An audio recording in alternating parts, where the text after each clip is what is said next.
Albert Einstein changed the world with his revolutionary discoveries about the universe. In the process, becoming the most famous scientist in the world and a celebrity.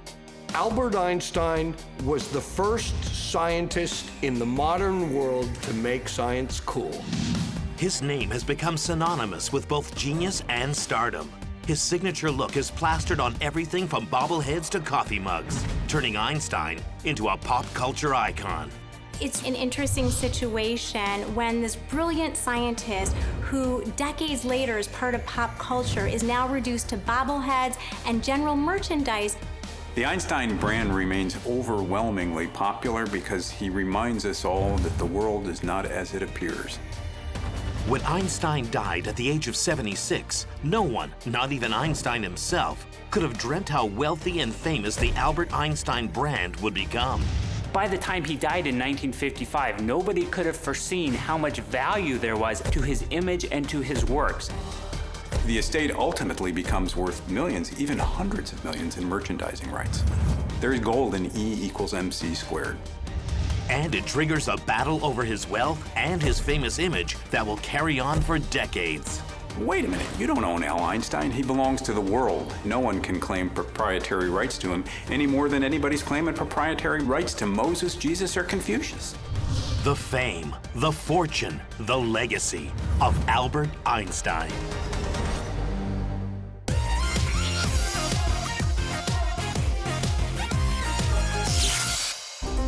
Albert Einstein developed the most famous scientific equation of all time, E = MC², that unraveled mysteries about the universe previously never understood.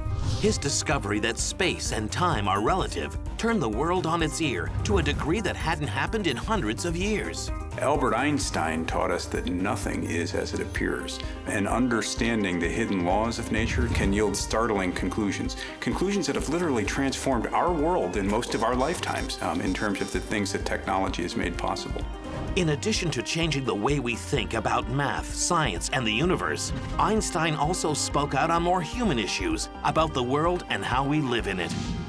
We would not be in existence today as a community of people without this continual activity in learning and in thought and in literature. Einstein had this unique combination of a brilliant scientific mind, like the world had never seen. Plus, he's quirky. He has this brainy teddy bear kind of thing going. Einstein's sense of humor and expressive face quickly make him a celebrity. Today, his influence can be felt in almost every facet of our lives, while his estate continues to reap the rewards. This is the story of all that he left behind. March 14th, 1879. One of the greatest minds of the 20th century, Albert Einstein, is born in the small town of Ulm, Germany. His father, Hermann, is a salesman and engineer, while his mother, Pauline, stays home with their first child. Both are non-observant Ashkenazi Jews. His parents, they value education and accomplishment, but his father, Hermann, who graduated from high school, couldn't afford college. So he became a salesman. In 1880, the family moves to Munich, where Hermann goes into business with his brother, starting a gas and electrical supply company. The following year, Pauline gives birth to the couple's second child, Maria. But there seems to be a problem with young Albert, who is slow to begin talking. When he does, at around age 3, he whispers to himself before saying anything out loud. The family maid secretly calls him the dopey one.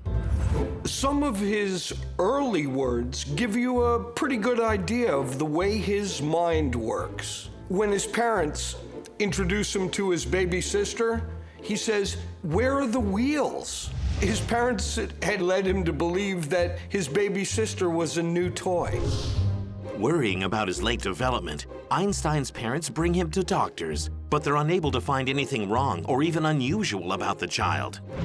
Einstein said that he rarely thought in words. He saw pictures, so he could look at his theories in his mind as an image.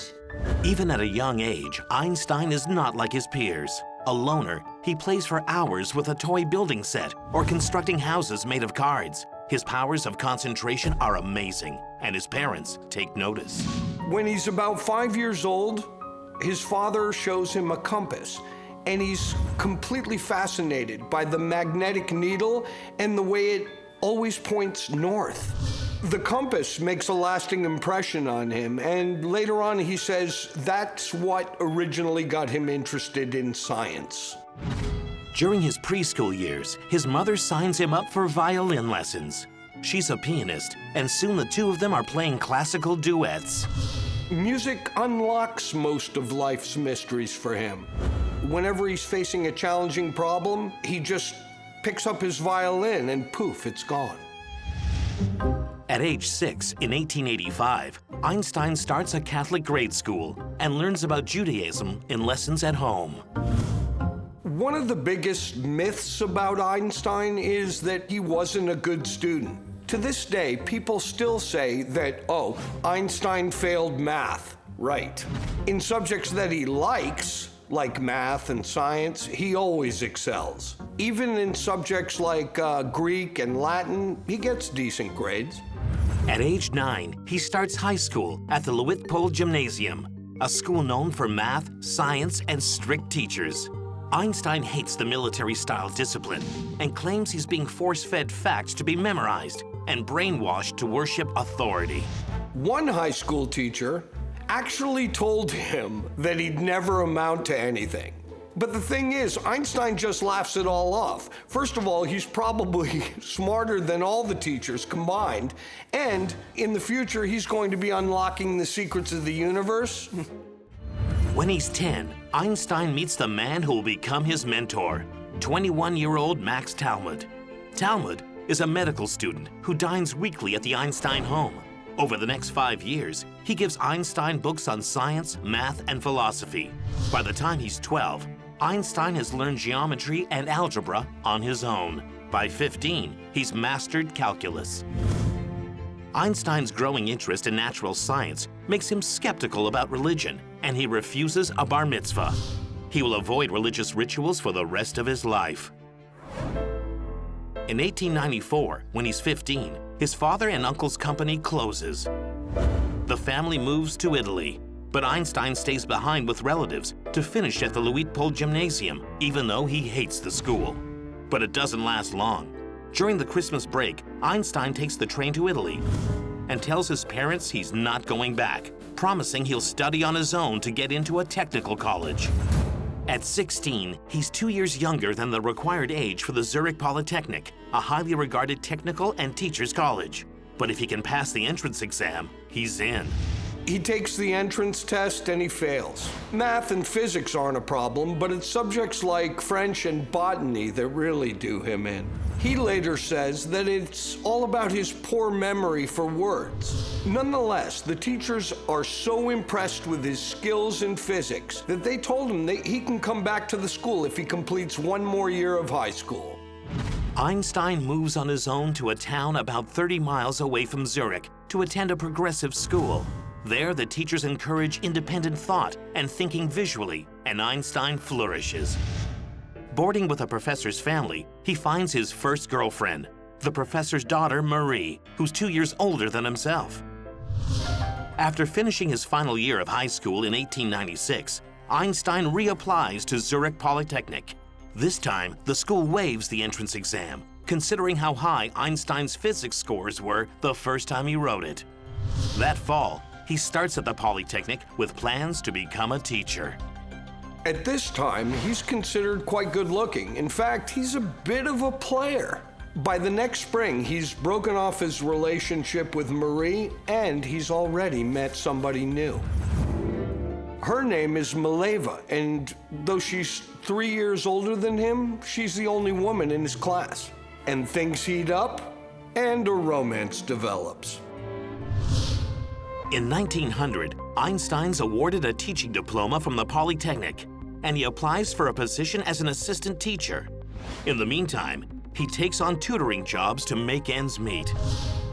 In January 1902, Einstein's girlfriend Mileva secretly gives birth to a daughter, Lucille, at her parents' home in Serbia. Einstein and Mileva decide to keep the birth quiet. Mysteriously, somewhere along the line, the baby disappears, and he tells nobody about it. Whether the baby is given up for adoption or dies, no one will ever know.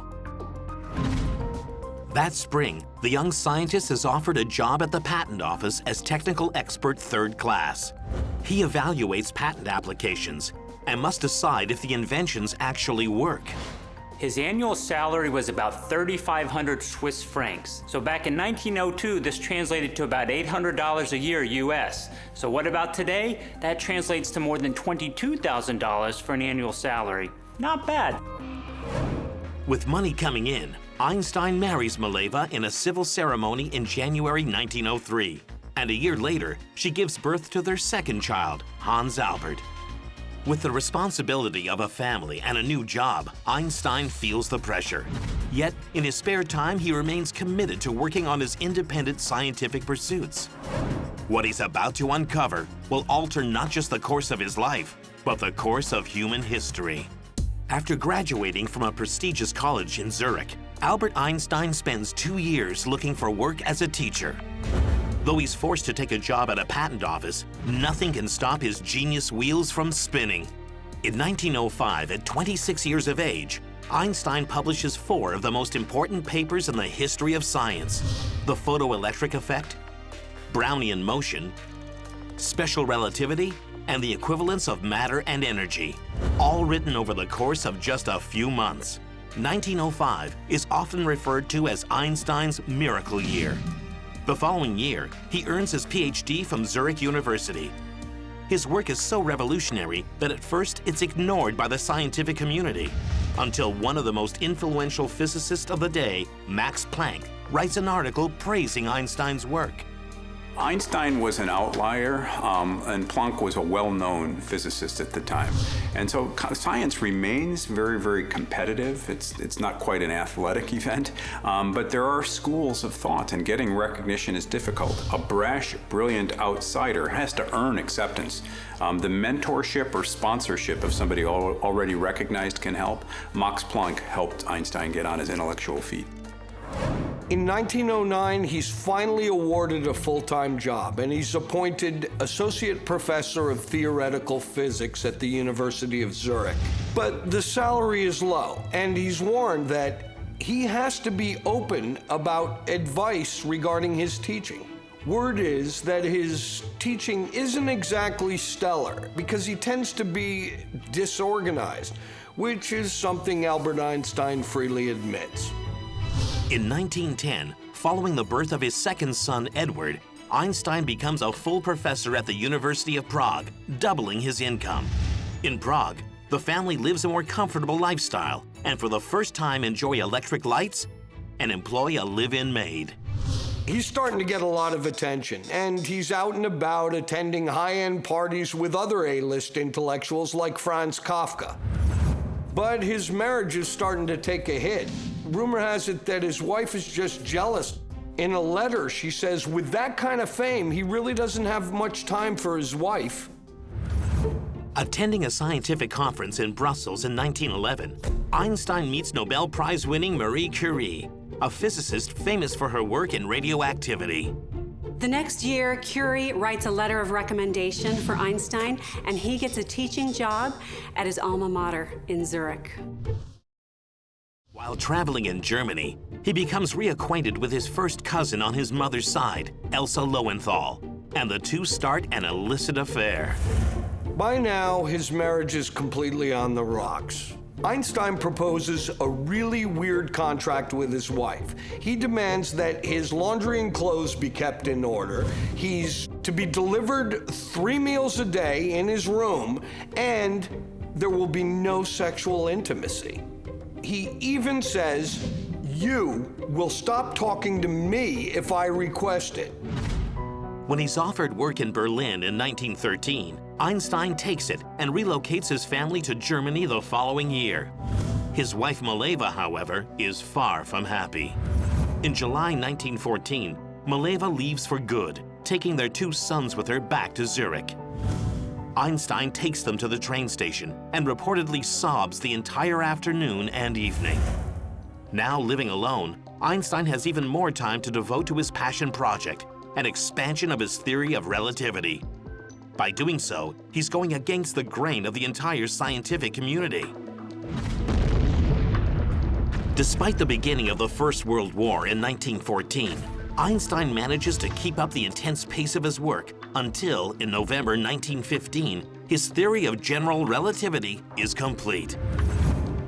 The discovery of his masterpiece comes with a price, as he's lost weight and now suffers from intense stomach pains. Einstein moves next door to Elsa and her 2 daughters, and Elsa nurses him back to health. He spends the next year writing a book for the general public called Relativity, the Special and the General Theory. In February 1919, Einstein and Mileva officially divorce, and in June, he marries Elsa, later adopting her 2 daughters. Mileva receives a favorable divorce agreement. Notwithstanding the utter brilliance of the man, he was no more than a man, and he fell passionately in love. When the marriage didn't work out, he proved himself to be entirely honorable, and he offered half of his then modest salary as child support to his former wife. And he also promises her if he ever receives money from the Nobel Prize, he will give that to her as well. With the hyperinflation in Germany and the decline of the mark, he really needs some money to support them. The Nobel Prize is worth a lot of money and is paid in Swedish currency, which would work out to be about 40 times what he's paying her annually. In the spring of 1919, an event occurs that could prove his theory of general relativity, a solar eclipse. The eclipse could demonstrate that as light passes the sun, it bends by the exact amount that Einstein predicts. English astronomers take pictures of the eclipse to determine if Einstein is correct. Now, Einstein is certain that his prediction is correct, but he still has to wait months for the verdict. Back then, technology obviously wasn't what it is today. They have to ship photographic plates back to England. Then they need to develop them and measure them to see if his prediction was right. In September 1919, he gets the answer. His theory is correct. Headlines around the globe boast of his triumph, and at 40 years of age, Einstein is a celebrity, the most famous scientist in the world. Now Einstein's becoming something truly rare in the world of science, a star. Reporters love his witty interviews, but not everyone is a fan. Anti-Semitism is rampant in Europe, and many scientists attack his work as Jewish physics and a hoax. Here's this disfavored member of German society, a Jew, coming up with huge insights into the structure of the physical universe, insights that would change the world. It was almost too much for the Nazis and the Germans to handle, so they started to mock his Jewish physics. I think the experience of anti-Semitism in Germany being ridiculed because of his origin sensitized him to the need to support minorities everywhere around the world, and he became a civil rights activist as well as a brilliant scientist. Accepting invitations to speak all over the world, Einstein takes his first trip to America in 1921 with Elsa. It is this trip that solidifies Einstein as a celebrity. When he arrives in New York, his boat is greeted by adoring fans.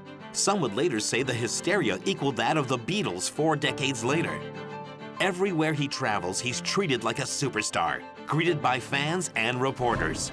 He receives an honorary degree from Princeton University, and in the fall of 1922, Einstein gets the news that he's finally going to be awarded the Nobel Prize for Physics. While Einstein was never really motivated by money, this Nobel Prize money had to mean a lot to him. It was 10 times more than what he could earn as a professor. As promised, the money goes into a trust for his ex-wife, Mileva. Some of the money is ultimately used to pay for the care of their younger son, Edward. He was developing emotional problems on top of other ailments and really needed the care. While his success is soaring, Einstein's health suffers over the years. In the spring of 1928, during a trip to Switzerland, he collapses and is diagnosed with an enlarged heart. Ordered to rest back home in Berlin, Elsa hires a friend's sister, Helen Dukas, to help her nurse her husband back to health. Helen becomes part of the family and remains Einstein's personal aide for the rest of his life. His relationship with he and Maleva's son, however, is suffering. Edward has gone off to Zurich to study psychiatry, but at the same time, he still has emotional problems of his own. Einstein visits Edward in 1930, but after a suicide attempt, his son is diagnosed with schizophrenia. In 1932, Edward is institutionalized, and he will be for most of the rest of his life. In December 1930, Einstein and Elsa travel to California, where he's accepted a 2-month teaching position at the California Institute of Technology. It's his stopover in New York, however, that becomes a major media event. Apparently, he didn't even want to stop in New York, but reporters were being so aggressive and relentless that he agrees to stop off for a photo op and an interview. His wife, Elsa, even makes the cover of Time magazine. In California, Einstein is greeted by a huge crowd, eager to hear him speak. Despite the Nazi movement taking place at home, in the spring of 1931, Einstein returns to Germany. But with death threats against him and the looming specter of Hitler as Nazi leader, it won't be for long. Albert Einstein has revolutionized the world with his discoveries about the universe, and in the process becomes the most famous scientist on the planet and a celebrity everywhere he goes. But with the rise of Nazism and the anti-Semitism in Germany, he's persona non grata in his own country. In the spring of 1932, Einstein is offered a teaching position at the newly formed Institute for Advanced Study in Princeton, New Jersey. When the Institute asked Albert Einstein what he expects in salary, he says a modest $3,000. They're very surprised because this is much less than what they expected him to ask for. Finally, it's decided that he'll make $10,000, but that soon increased to $15,000, and he's expected to work for 6 months out of the year. His salary is equivalent to over $250,000 today. In December, Einstein leaves Germany for America. The United States had endured the Red Scare in the 1920s and was terrified of communism throughout the early 20th century. When Einstein came to the United States, or sought to come to the United States, people tried to block him. Was this another commie coming in? They made him sign a statement before he entered the country, under oath, that he was not a member of any subversive organization. The purpose of that statement was, if it turned out he was, they could have prosecuted him and thrown him in prison, or perhaps sought his deportation. People were afraid of Einstein. Einstein escapes Germany just in time. In January 1933, Hitler takes power, and the Nazis raid Einstein's Berlin apartment, as well as his house in the country. The same year, Einstein renounces his German citizenship. Though he never returns to Europe, Elsa goes back to Paris to see her dying daughter. When she returns, she brings boxes of Einstein's personal papers that have been smuggled out of Germany. By the spring of 1934, Einstein decides to take on a full professorship instead of just hanging around for half the year. He really enjoys the Institute and his life in Princeton, New Jersey. The people get a kick out of his sort of absent-minded professor persona. He's kind of like the local attraction in town. In 1935, he buys a modest white house on a tree-lined street in Princeton, New Jersey. His wife, Elsa, oversees construction for him on a new office on the 2nd floor. In 1935, Einstein publishes his final paper criticizing quantum mechanics, a theory that he could never accept. He co-writes a book called The Evolution of Physics, and it becomes a bestseller. The Einsteins have just settled into their new life and home when Elsa gets sick. On December 20th, 1936, she dies. Although his personal life is marred with tragedy, Einstein's work is getting a lot of attention. By now, physicists are using his famous E = MC² formula to see if it can be applied to the creation of an atomic bomb. German scientists are attempting to develop nuclear weapons. Einstein is alarmed, so he and another scientist write to President Roosevelt, alerting them to the fact that the Germans might be developing a nuclear bomb. And he also suggests that the US develop one. It's ironic that a well-known pacifist like Einstein is now urging the development of the deadliest weapon ever. His letter to the president is believed to be key to the development of the Manhattan Project in 1941, a secret plan to develop atomic weapons. Though Einstein isn't asked to participate because he's considered a security risk, he does assist the U.S. Navy in evaluating designs for future weapons systems. In the summer of 1939, World War II erupts in Europe. The following March, Einstein becomes an American citizen. He also contributes to the Allied war effort by handwriting his famous 1905 paper on relativity. It's auctioned off and it sells for $6.5 million in 1944. This was a lot of money at that time, let alone now. Currently, that's being held in the Library of Congress. Although the Germans never succeed in creating an atomic bomb, the U.S. does. In the summer of 1945, the United States drops 2 atomic bombs on Hiroshima and Nagasaki, Japan. Einstein says that the biggest regret of his life was sending a letter to the president urging for the development of an atom bomb. He felt justified because of the German threat, but had he known that they wouldn't be successful, he would have never written the letter. After the war, Time and Newsweek put him on the cover, and they really play up his connection to the bomb. Though they acknowledge that he wasn't directly involved, they still call him the father of the bomb. As a result, Einstein is made chairman of the Emergency Committee of Atomic Scientists, working for world peace and nuclear arms control. His next fear is the creation of the hydrogen bomb. The hydrogen bomb appears on the public horizon as a probably attainable goal. Annihilation of any life on Earth has been brought within the range of technical possibility. In 1945, at the age of 66, Einstein retires from the Institute for Advanced Study, but still gets his full salary. He's still working on aspects of his theory of general relativity, but by now he's kind of the old man in the game. Einstein is indeed a landmark figure, but the torch is being passed. In 1948, Einstein's persistent stomach problems get worse. Doctors find a grapefruit-sized aneurysm in his abdomen. There's not much they can do, because removing it will be too dangerous. In 1950, Einstein signs his last will and testament. On his 72nd birthday, photographers swarm an event in his honor. He poses for pictures, but by the end of the day, he's had enough. In one last shot, taken as he's about to leave, he sticks his tongue out in an effort to ruin the picture. Not only does he not ruin the shot, but he in effect creates the most iconic portrait of him for all time. Internationally, Einstein is so respected that when Israel's first president dies in 1952, he's offered the job.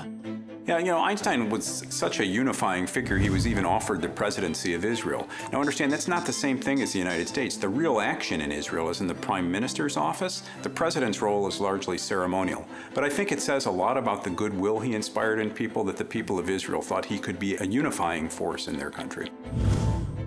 In one of his final public acts, Einstein signs a manifesto with 10 other scientists in April 1955, warning about the dangers of nuclear weapons. On April 15th, he is rushed to the hospital. The aneurysm in his abdomen is starting to burst. Doctors want to operate as a last-ditch effort to save his life. But Einstein refuses, saying, "I have done my share. It is time to go. I will do it elegantly." He's taken to the hospital in terrible pain. But even then, he's still working on complicated calculations. He's trying to figure out that unified field theory. In his last hours, there are 12 pages of notes beside him. On April 18th, 1955, Albert Einstein dies at age 76. The world mourns the loss of the greatest scientist of all time. President Eisenhower eulogizes that no other man contributed as much to the vast expansion of 20th century knowledge. He could have had a huge funeral with lots of pomp and circumstance and dignitaries, but you know what? That just wasn't his style. Einstein's will spelled out he did not want a funeral, did not want a grave, and didn't even want a marker. According to Einstein's wishes, he's cremated the day he dies, and his ashes are scattered in the nearby Delaware River. But just hours after his passing, the pathologist on duty had made the decision to remove Einstein's brain during the autopsy. You know, one of the most shocking legacies of Einstein is the treatment of his brain. At the time he died, the physicians wanted to hold it to study this thing. His family was at first appalled, and then his son Hans relented. And the brain, as near as I can tell, is still in scientific custody somewhere. The next Einstein might have the chance to study Einstein's brain. Einstein leaves behind not only a brain to be studied for years, but also a lifetime of valuable intellectual property and a status as the world's first and most famous scientific celebrity. His legacy is enormous, and battles are about to begin that will continue for decades. In April 1955, Albert Einstein, the most famous scientist in the world, is dead at age 76. He leaves behind an enduring legacy as one of the greatest minds of the 20th century. But what does he leave for his loved ones? Otto Nathan, Einstein's colleague, and Helen Dukas, Einstein's secretary, are named co-trustees of his literary estate. He directed them to oversee and hold in trust his literary rights during the lifetime of Helen, as well as his stepdaughter, and when both of them passed away, all the literary rights were supposed to go on to the Hebrew University in Jerusalem. Einstein leaves $20,000 to Helen Dukas, along with most of his books and personal belongings. His older son Hans gets $10,000, and there's another $15,000 set aside for Edward for his continuing care at a psychiatric institution. And his stepdaughter Margot gets $20,000 and the house in Princeton, New Jersey. For years, Helen Dukas and Dr. Nathan guard Einstein's reputation and papers while tripling the size of the Einstein archive. They also take steps to preserve his legacy. On February 10, 1982, Helen dies. And according to Einstein's wishes, his literary assets are handed over to the Hebrew University in Jerusalem. In 1982, the rights to Einstein's intellectual property, his ideas, his papers, whatever flowed from his mind, were bequeathed or assigned to Hebrew University in Jerusalem. The estate ultimately becomes worth millions, even hundreds of millions in merchandising rights. These rights extend not simply to paper, but to publication rights, royalties, licensing rights, any sort of residual benefit that would come of Einstein's presentation in the world goes to the university. In 1986, some of Einstein's personal letters are discovered in a California bank vault. A decade later, they're displayed for the first time in Jerusalem and Europe. These letters show a personal side. His marital difficulties, his bitterness toward his ex-wife, and his belief that she poisoned his son's minds. Science always came first for Einstein, but through his love letters, we see the human side, the loving side, the family man. The letters also reveal, for the first time, the existence of Einstein and Mileva's daughter, Lucille, born illegitimately in 1902. Einstein never spoke of her to anyone, except in a few letters to Mileva. Scholars and historians are shocked to learn of her existence. No other trace of her survived. No paper trail at all. Researchers tried to find more evidence, but it really was assumed that she was either given up for adoption or she died very young. The letters reveal that she had scarlet fever in 1903. More than a decade later, writer Michelle Zackheim decides to search out Lucille. She publishes a book claiming that the girl was born with Down syndrome and hidden away with Mileva's parents until she died of scarlet fever at almost 2 years of age. But Lucille will always remain a mystery.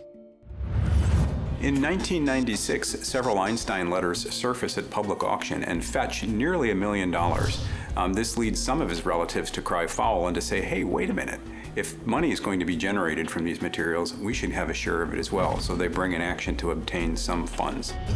The suit is filed by Einstein's only surviving grandchild, Evelyn, and includes family members from California, Switzerland, and Israel.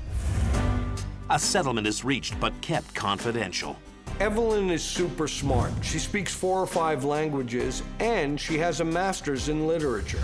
But her life is kind of chaotic. At one point, after her divorce, it's told that she was actually homeless and had resorted to dumpster diving. Evelyn is a cancer survivor, and by 2011, her health is in serious decline, and she needs money for health care. She tells the press that she's rudely blown off when she asks Hebrew University for help.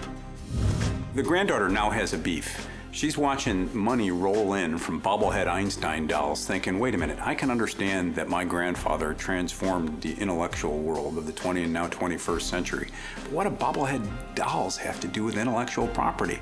She feels she's not gotten enough and that she's been treated poorly by Hebrew University. Evelyn tells the press she wishes that a small portion of the money could have gone toward helping her move into a safer, assisted living facility. Despite being sick, she's about to take on the university one last time when, on April 13th, 2011, Evelyn dies at 70 years of age. Some people were very surprised that Einstein's will didn't leave more to his family. And of course, there was his valuable image rights that developed later on. But by the time he died in 1955, nobody could have foreseen how much value there was economically to his image and to his works. So he probably didn't realize that he was leaving his family a little strapped compared to how he left the other beneficiaries.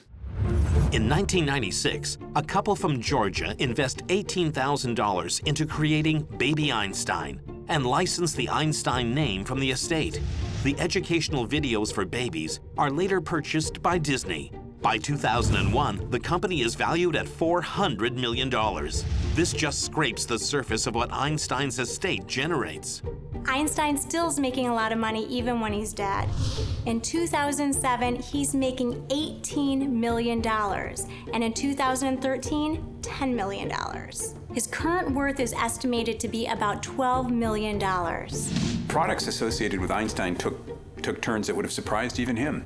I think this had folks who might have claims to his estate wondering just how much Hebrew University was entitled to this windfall. Now, it's not as though Hebrew University opened up its own department, the Let's Market Al Einstein department.